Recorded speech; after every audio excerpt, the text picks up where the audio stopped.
지금 3일 연속 입을 연 MB 다급해졌다는 의견도 있고 제대로 된 한번 반격에 나선 거다 하는 얘기도 있습니다. 12일이죠. 출국 기자회견에서 적폐청산 이거 안보에 도움이 안 되고 국론만 분열시킬 뿐이에요. 그리고 바로 다음 날 SNS를 통해서 대한민국 성장 비결은 단합된 힘입니다.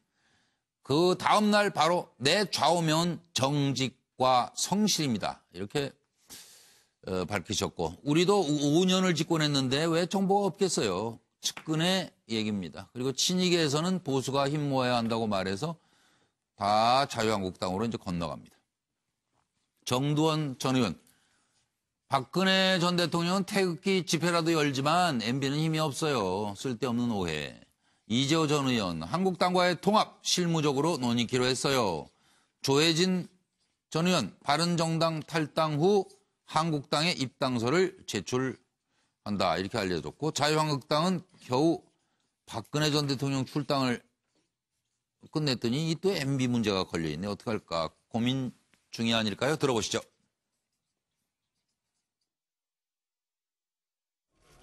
이제 국민의 불안을 털어버리고 우리 모두 우리 정부가 힘을 모아서 앞으로 전진해서 튼튼한 외교 안보 속에서 경제가 발전해 나갈 수 있는 그런 기회를 만들어 주었으면 좋겠다 하는 그런 생각을 합니다. 저는 오늘 짧게 이야기하고 들어가겠습니다. 자, 수고했습니다, 여러분. 고맙습니다. 쌈냐 국정원 대표 상식에 벗어나는 질문 하지 마세요. 그 상식 안 맞아요. 지나가겠습니다. 지난번에 그 트럼프 대통령도 와서 저희 기적의 성장사를 극찬했지만은 지금 외국 정부에서 정식으로 초청을 받아서 우리 한국의 성장 비결을 와서 한마디 가르쳐 달라고 나가는 건데 출국을 금지시켜라. 그다음에 저기 와서 지금 시위하시는 분들도 있지만 참 안타깝네요. 그래도 대한민국의 국격과 품격을 지키자. 그 말씀 드리고 싶습니다. 그런저런 일 때문에 MB 대통령은 국민들로부터 이렇게 호감을 받고 있지 않는 것 같아요. 그러니까 지금 이렇게 거들어주는 사람이 없잖아요. 근데 좀 안타깝죠. 예. 예를 들어서 박근혜 대통령 같은 경우는 무슨 태극기 집회되고 그러잖아요. 근데 네. 국민 중에서 MB를 이렇게 옹호하고 이거는 보복이다 그러고 나서고 있는 그런 세력이 없잖아요. MB를 몇 명이 모여가지고 그러고 있는 거죠. 그러니까 사실은 이명박 대통령 지금 아무 힘이 없는 겁니다. 무슨 힘이 있겠어요. 과연 글쎄요. 우리라고 정보가 없겠느냐. MB 측 반격 무엇으로 시작될지 궁금한데요. 예상 대응과 그 약발이 어느 정도 되리라고 보십니까? 제가 권유식 교수님. 예, 먼저 말씀해 주십시오. 1차적으로 예상되는 물타기죠. 예. 지금 MB가 출국하면서 예. 적폐청산에 대해서 정치 보복이다. 네. 감정몰이다. 네. 이게 개혁이냐. 네. 이렇게 얘기를 하고 나갔지 않습니까? 그렇다고 한다면은 그 적폐청산에 대한 물타기가 뭐가 있을까? 네. 이미 권양숙 여사의 540만 불. 예. 그 사건은 있습니다만은 예. 그 당시 예. 노무현 전 대통령 일가뿐만 아니라 예. 측근들에 대한 수사들도 광범하게 예. 또 정보들도 광범하게 수집되지 않았겠느냐. 그렇다고 한다면은 권양숙 여사의 그런 문제라든가 이런 부분들은 이미 국민들도 다 아는 일이니까 네. 지금 정부에 참여하고 있는 사람. 그 노무현 대통령 시절 때 일했던 분들 중 현 정권에 참여하고 있는 어떤 실세라든가 예. 이런 분들의 문제를 끄집어내서 예. 물타기를 할 가능성이 많지 않느냐. 근데 그래봐야 약발이 약발은 흘러간 물이에요. 그냥 흘러간 물이 또 한번 다시 흐를 수도 없는데. SNS 정치도 지금 SNS 통해서 정치도 하고 지금 흘러가 군기에 버리는 거의 상당히 포토라인이 지금 MB 어른해요? 눈에 어른거릴 겁니다. 그렇기 때문에 상당히 위기의식을 느끼면서 알겠습니다. 이렇게 강성 발언에 SNS 정치까지를 하지만 예. 흘러간 물로는 물레방아를 돌릴 수는 없는 거죠. 그렇게 결론을 내시고 정기남 소장은 어떻게 보십니까? 예, 저는 뭐 좀 표현이 적절치 않아 보입니다. 전직 대통령인데 예. 마지막 발버둥이라고 저는 보여집니다. 예. 기본적으로 무슨 우리도 정보가 있다. 5년 동안 집권했는데 우리가 정보가 없겠느냐. 예. 이 정치 보복 절대 물러서지 않겠다. 마지막 이런 몸부림 정도로. 마지막 몸부림이고요. 결국은 저는 자충수가 될 것으로 보여집니다. 예. 우리 국민의 68.3%가 적폐 수사 잘하고 있답니다. 예. 자, 그런데다가요. 이미 MB는 이명박 전 대통령은 보수층에서도 이미 계륵이 되고 있어요. 네. 이른바 이번에 출국 기자회견 하는데 뭐 사실은 다급해진 MB 출국 기자회견 하는데 자유한국당, 바른정당 제대로 된 논평도 내놓지 않았습니다. 자, 이게 국민들로부터 보수 세력 내에서도 인기가 없다 보니까 누가 나갔어요, 공항에? 의원 배치한 사람 몇 명 나갔어요? 보이지도 않았습니다. 제가 볼 때는. 그러니까요. 예, 그러다 보니까 이제 보수층에게도 그게 계륵이 돼 있어요. 참 중요한 거거든요, 예. 그게. 공항에서 보면 안 되면서요. 그렇습니다. 안 나가잖아요. 그래서 아마 자유한국당 보수 야당이 야. 뭐 이를테면 반문 우파 연합 네, 뭐 예. 이런 것들 할 텐데 예. 그 과정에 아마 불쏘시개 정도로 예. 활용될 것으로 저는 아하. 보여집니다. 양문석 박사 생각은요? 그 하나 정확하게 좀 짚고 넘어가야 되는 게 뭘요? 우리도 정보 있다. 5년 집권 과정에서 우리는 정보가 없겠냐. 이 이야기는 이명박 전 대통령이 한 건 아니고요.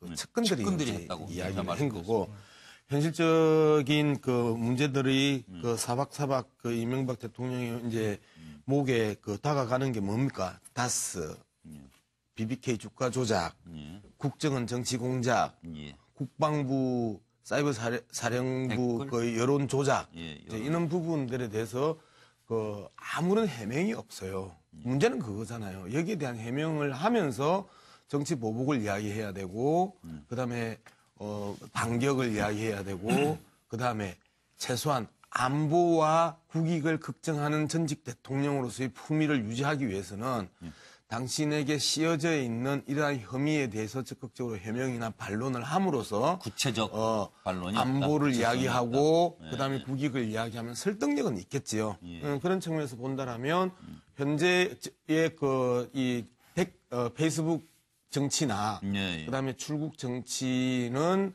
상당히 진정성이 떨어진다는 예. 이야기를 할 수밖에 없고 계속해서 측근들이 이제 흘리고 있는 거잖아요. 예. 우리 5년 집권했다. 무슨 정보가 없겠냐. 예. 노무현 정권에 대한 구체적인 혐의를 가지고 있고 우리가 입 열기 시작하면 감당하기 힘들 거고 예. 현재 청와대 그 인사들 중에 예. 당시에 노무현 정부에 있었던 사람들 다칠 수도 있다 이제 이렇게 이야기하는데 자 칼은 뽑는 순간 그 두려움이 없어집니다. 칼을 뽑기 전에 그 두려움이 있는데 문제는 이명박 대통령 측근들이 자꾸 칼이 있다고 이야기를 하는데 좋다 이따 치자 뽑을 수는 있나?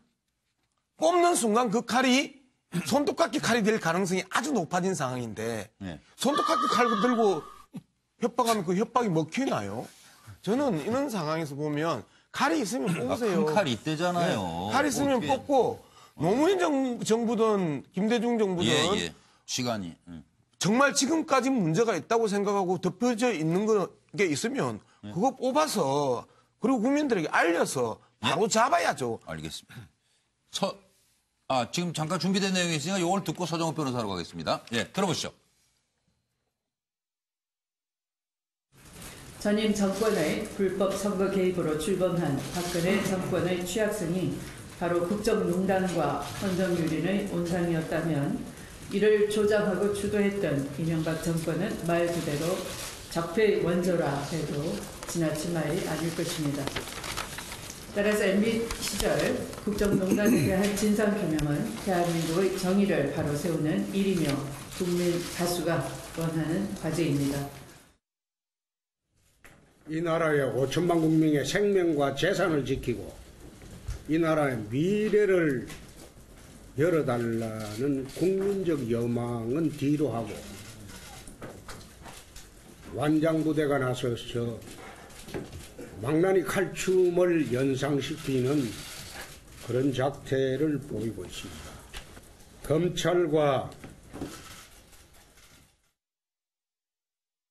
무슨 적폐가 이명박 대통령 시절에 적폐가 온지 이명박 대통령 전에 노무현 대통령, 김대중 대통령도 있었는데 뭐 그때는 적폐가 없었나요? 네. 김대중 대통령 때 그 많은 그 부패 혐의로 주변이 다 구속이 됐고 네. 노무현 대통령 때도 돈 문제로 주변이 다 구속됐는데 네. 뭐 그건 다 덮어두고 이명박 대통령이 돈 문제 하나도 지금 걸려 있는 것도 아닌데 네. 그게 어떻게 적폐입니까? 이렇게 이제 주장들이 나오고 있는데 서 변호사님. 제가 보기에 그 예상 대응은요. 예. 아직은 이게 단기간은 안 놓을 거예요. 왜냐하면 이게 레드라인이 제가 보기 3개인데 바로 이게 국정원 문제는 그 김효재 정무수석, 예. 그다음에 블랙리스트는 이동관 홍보수석, 예. 그다음에 사이버 사령부는 김태효 전략기획비서관. 기억. 저렇게 3분에 대한 수사가 저게 레드라인이 되고요. 이게 그 3분에 대한 수사가 됐을 때 뭔가 이게 대응이 나오고요. 대응은 이게 제가 순서대로 확률이 높은 대로 적어봤어요. 예. 바로 이게 우리가 지금 전혀 거론 안 되는 의회의 카드가 놓을 가능성이 제일 높습니다. 예. 그다음에 2번째가 북한 문제. 그다음에 정상회담 때 문제, 족보라든지. 네. 3번째가 이게 과거 국정원 비리 문제. 네. 마지막으로 이게 권양숙 여사 그 일가족 있잖아요. 640만 네. 불. 요런 순서로 확률이 높고요. 예. 그다음에 그 약발 효과 있잖아요. 네. 효과는 이게 3가지 변수에 따라서.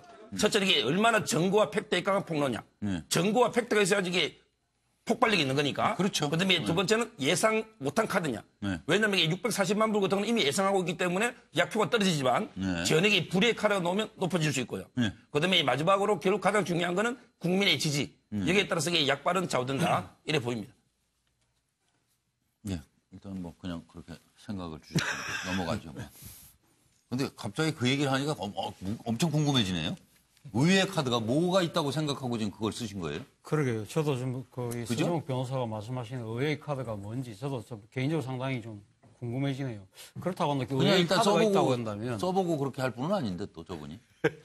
그러니까 뭔가 좀 눈을 띄우신 것 같은데. 예. 제가 생각했을 때는 그런 무슨 의외의 카드가 있다고 한다면 뭐 지난 이 대선 과정에서 왜 그 카드를 쓰지 않았을까? 그 카드를 해서 예를 들면 그때 당시 문재인 후보의 발목을 잡을 수 있다고 한다면 그때 차라리 발목을 잡는 게 낫지. 홍준표 후보 도와주죠. 후보를 도와주는 게 낫지. 그 대통령 되고 난 뒤에 뻔하게 정치 보복이 들어올 거라고 나름대로는 그 MB 입장에서 그런 생각을 하고 싶다면 왜 그때 안 썼을까? 그게 과연 그 가능한 카드일까? 뭐 그래서 그런 생각이 좀 스쳐 지나갑니다. 그래서 제가 생각했을 때는 결국 이명박 전 대통령 측에서 낼 수 있는 것은 결국은 앞서 우리 서정욱 변호사도 이야기했지만 4번째 카드인 뭐 결국 박연차 파일이 아닐까 하는 생각이 듭니다. 그러나 그거는 뭐 우리가 익히 들어서 알다시피 뭐 지금 구 여권 측에서 심심하면 잊을만 하면 곳간에 숨겨놓은 꽃감처럼 빼서 지금 내는 거라서 별로 국민들이 두려워하지는 않을 것 같고 별로 신기하지 않을 것 같습니다. 그렇기 때문에 약발은 결국 공갈포에 그치지 않을까 하는 생각이 듭니다. 김광덕 부장.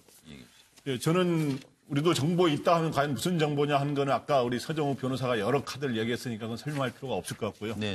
그런데 그럼 과연 그게 위력이 있느냐 이거에 대해서는 정보의 위력은 타이밍에 있습니다.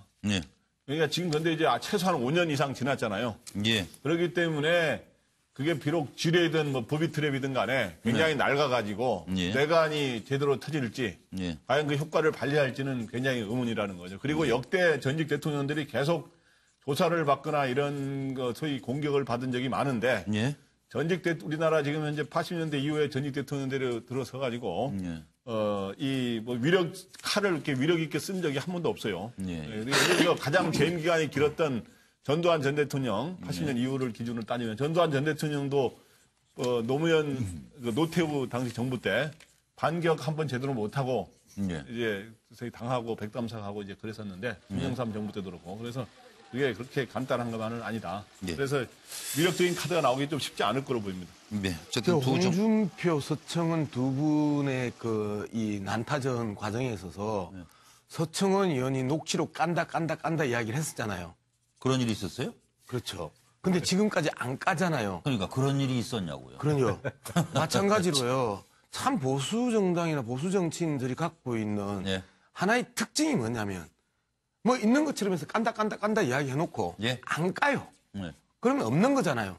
저 의외의 카드가 있대잖아요. 서정욱 변호사가 그냥 빈말한 싸움도 아닌데 나중에 두고 보면 우리 되지. MB 전문가 서정욱 변호사가 의외의 카드를 MB 전문가라고 일정하게 부정하지 마시고. 아니 주진우 기자가 이제 MB 전문 기자면 우리 이제 뭐 그 서정욱 변호사 같은 경우에 MB 전문가잖아요. 그런데 의외의 카드라고 이야기할 수 있는 것들이 뭐 지난 선거가 몇 번이 있었는데요. 그리고 아까 차재호 교수 말대로 차 교수 왜 말씀하셨던 써먹었냐? 것처럼 지난 선거가 몇 번 있었고 그다음에 이명박 정부에서 솔직히 그 노무현 정부 탈탈 안 털었습니까? 그리고 박근혜 정부에서 노무현 정부 관련해서 탈탈 털었어요. 예. 이미 털었는데 자꾸 있다 하니까 한번 까봐라 그러면 예. 한번 보자. 그런데 그러니까. 예측키로 예상키로 칼이라고 쑥 하고 뽑았는데 예, 그게 손톱깎이 칼이라는 거예요. 아니, 그러니까 뭐 오늘 보고 안 볼 분들도 아니고 서로 보시자니까요. 어떻게 되나. 재밌잖아요. MBN 뉴스와이드 생방송으로 진행하고 있습니다. 6시 47분을 향하고 있습니다. 누구를 만나느냐가 인생에서 정말 중요한데요. 이 사람들도 차라리 박근혜 전 대통령을 안 만났더라면 감옥 가는 일은 없지 않았을까요? 예. 그러다 보니까 이제 보수층에게도 그게 계획이 돼 있어요. 참 중요한 거거든요. 예. 그게 공항에서 보면 안 되면서요. 그렇습니다. 안 나가잖아요. 그래서 아마 자유한국당 보수 야당이 이를테면 반문 우파 연합 네, 뭐 예. 이런 것들을 할 텐데 예. 그 과정에 아마 불쏘시개 정도로 예. 활용될 것으로 저는 아하. 보여집니다. 양문석 박사 생각은요? 그 하나 정확하게 좀 짚고 넘어가야 되는 게 뭘요? 우리도 정보 있다. 5년 집권 과정에서 우리는 정보가 없겠냐. 이 이야기는 이명박 전 대통령이 한 건 아니고요.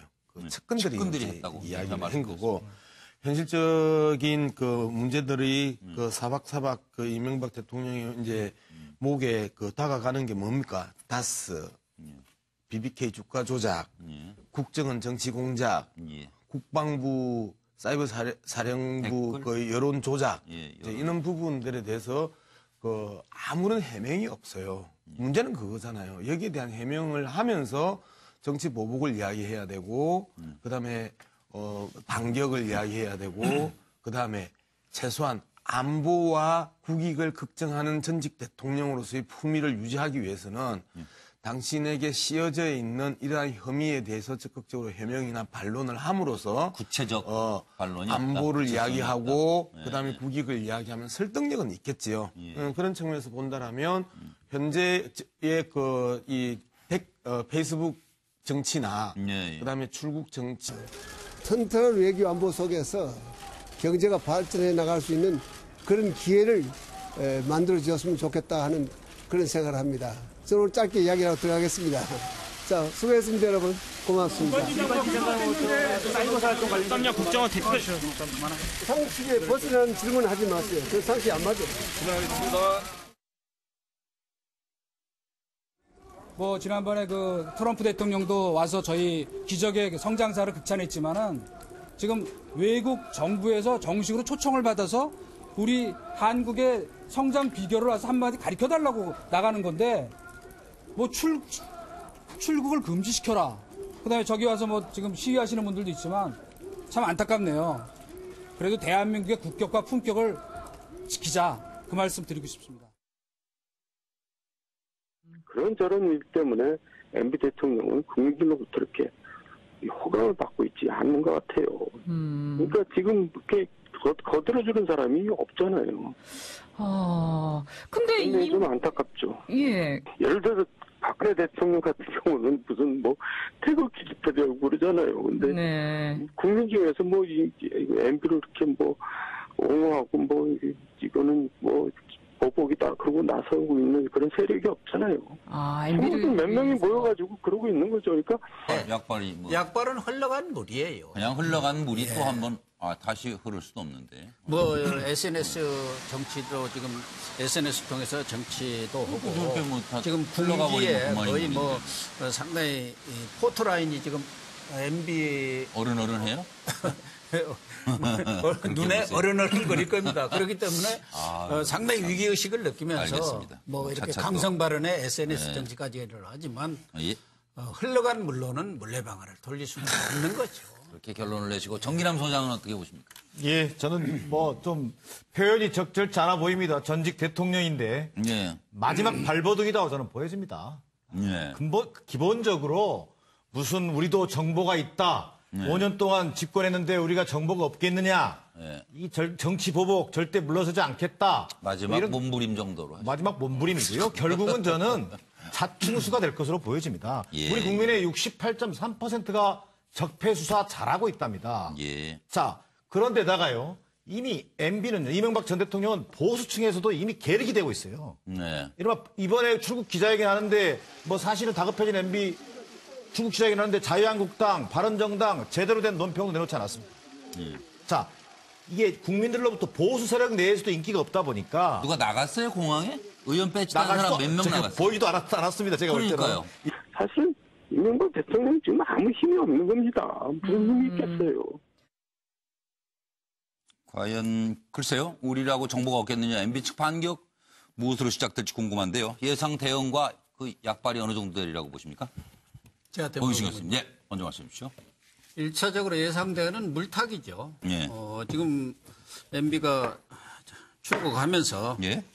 적폐청산에 대해서 정치 보복이다. 네. 감정몰이다. 네. 이게 개혁이냐. 네. 이렇게 얘기를 하고 나갔지 않습니까?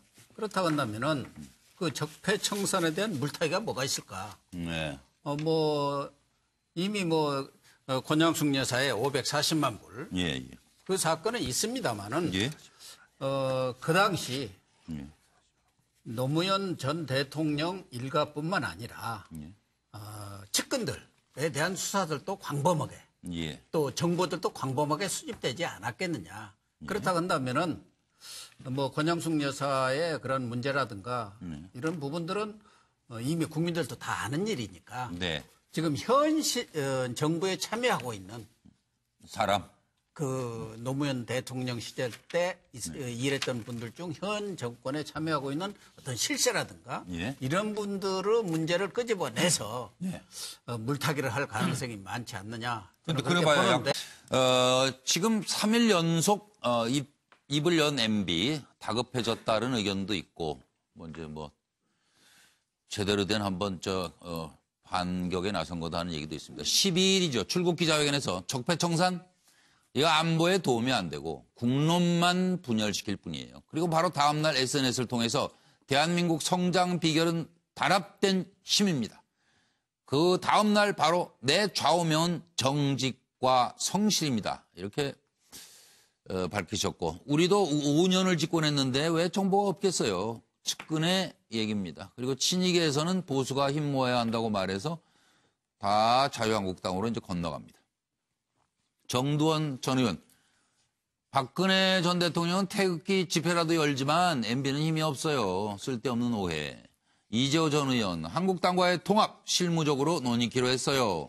조혜진 전 의원, 바른정당 탈당 후 한국당에 입당서를 제출한다. 이렇게 알려졌고 자유한국당은 겨우 박근혜 전 대통령 출당을 끝냈더니 이 또 MB 문제가 걸려있네. 어떻게 할까 고민 중이 아닐까요? 들어보시죠.